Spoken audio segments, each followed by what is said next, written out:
In the course of studying ancient Egypt, it became evident that some of the pharaohs and royalty had oblong skulls. Could this be the remnant of the giants? The Discovery Channel reconstructed the face of Tutankhamun and Nefertiti and completely ignored their skulls. Why was something so obvious ignored? These skulls don't fit into their evolutional theories, so they simply ignored them. Final secrets revealed. The Golden Pharaoh lives The on. Egyptian boy King Tutankhamun was artificially brought to life by the Discovery Channel. They completely ignored his oblong skull and altered it to look more modern. The last photo is an X-ray of his real skull. This video clip is from the Discovery Channel documentary called Resurrecting Nefertiti. Just like the Tutankhamun video clip, the skull was altered to look more like a modern head. There wasn't a single word about the oblong skull. Discovery Channel is a strong supporter of the theory of evolution. They will filter out any artifact which suggests a different theory just by ignoring it. This filtering technique is common with evolutionists. In all fairness, it is also used by many creationists. At the end of this clip, I have inserted photos of the real bust of Nefertiti. She was the wife of Akhenaten, the father of Tutankhamun. All of his children have the same trait and can be traced back through the royal bloodline. The Nephilim have huge oblong skulls and gigantic brains, which accounted for their advanced knowledge. After the flood, the remnant of the giants were determined to carry on the practice of bending the head, in attempts to duplicate their traits. We know that many men and women worship these giants as gods. Ancient Mayans credited Kukulkan for their knowledge of astronomy.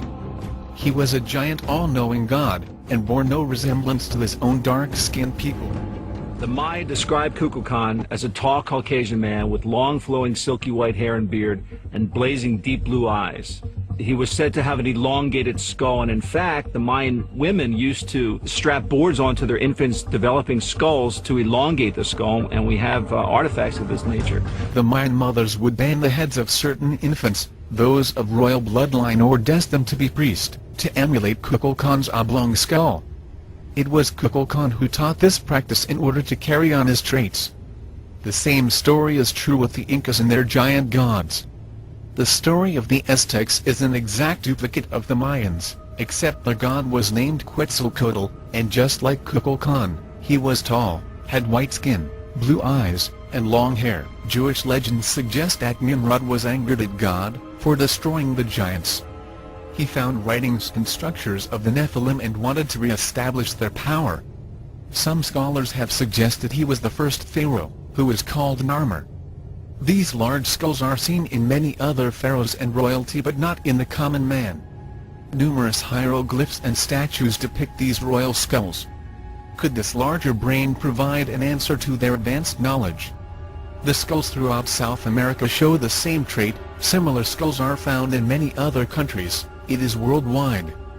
We know the Egyptians and South American tribes practiced the ritual of bending the head at youth, in order to prolong this trait. It was only done with a priest or a VIP. Just like the Egyptians, they wanted to continue the royal bloodline. Does this suggest a common ancestry? Yes, it does. All my research points back to an advanced civilization over 12,000 years ago. According to Nazca myth, the gods descended from the sky. They had these odd, elongated skulls. So what did mankind do? People living at Nazca, they tried to imitate the gods. And so they put boards around the newborn babies' heads so that the skulls would grow into this long shape. We know from scripture a few of the giants did escape the flood, but with restrained characteristics. As they breed with common women, their children were much smaller, an example being Goliath and his 4 brothers. The following news clip is about a discovery in the Siberian province of Russia.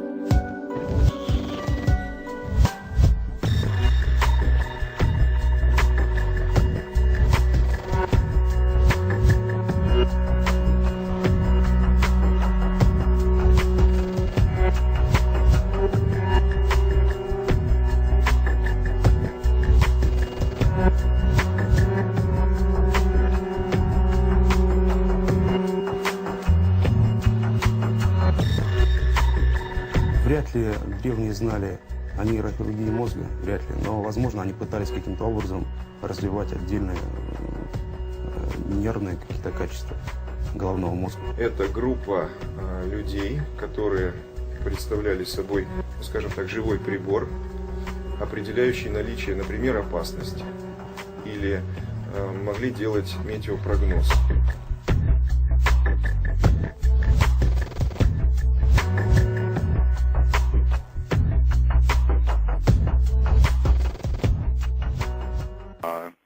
There are other groups of beings in existence other than humans, and on past shows we've discussed how there's really no reason to think that humans are all there is, especially when we've got all these fossils, like the Cro-Magnon man fossil that we discussed, I think 2 weeks ago it was, and also the conehead skulls. That's one of the most fascinating things we've ever discussed on this show, all over museums in South America and Greece and so forth, and you can't get an anthropologist here in America to even talk about them, amazingly. So you wonder if there's an advanced race, since we have these fossil evidence for it, groups with larger brains than us. There are a couple different types of big-brained fossil creatures that have been found in the very, very recent past, say the last 30,000 years. Okay, one is called Cro-Magnon. That was very human-like, actually had a significantly larger brain than modern humans. Unbelievable information. That's fall down on the floor, amazing information, okay? That trashes everything the evolutionary theory people have been wanting to talk about, okay? Then there's another creature called Neanderthal, which it's believed was quite sophisticated. We've apparently got some decent fossil evidence to show that they had religion, art, cities, some farming, and so forth. And then there's the most interesting creature of all, called a conehead.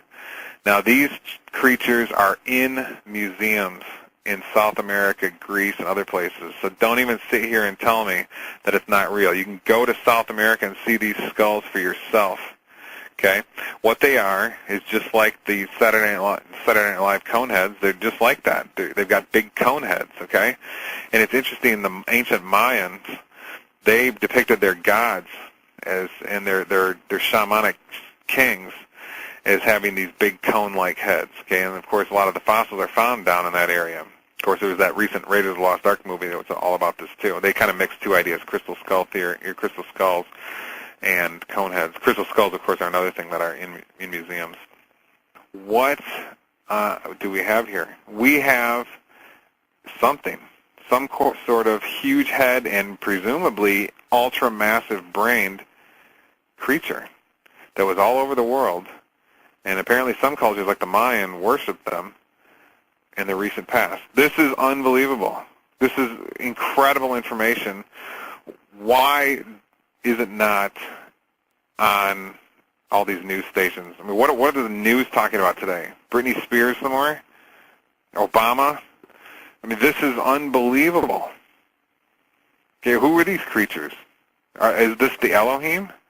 Or some extraterrestrials? Is it another just kind of human that was around? What relation do they have to us? Why were some ancient religions worshiping these people? Were other ancient religions worshiping these people? We have to get to the bottom of this. This information is